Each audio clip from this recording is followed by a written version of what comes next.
Sorry, nagka-Amerikano pa.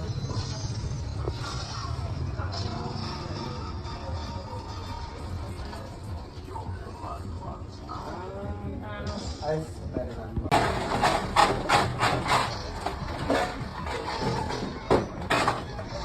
Ang pagbabago niya.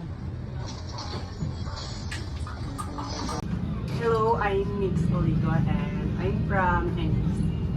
So I have a few questions for you po. Then, may I know your name and your current position po?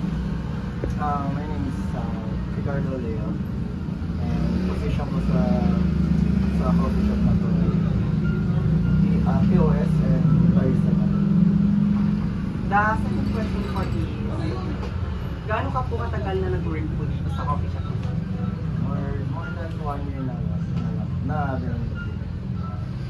more than 1 year. Then, ano po yung mga challenges po na na-encounter niyo po dito sa coffee shop nito? Challenges is yung nag-start kami sa mababa.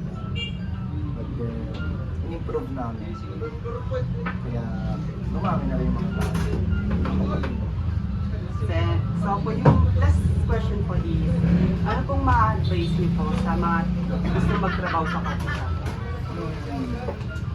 Maganda na experience rin na magagawa mo rin siya sa in a future na business mo na gano'n. Maganda rin para matuto ka rin sa mga iba't ibang klaseng coffee beans, coffee shops din na napupuntahan mo minsan, na flavors. Yun lang po. Thank you po. Thank you po.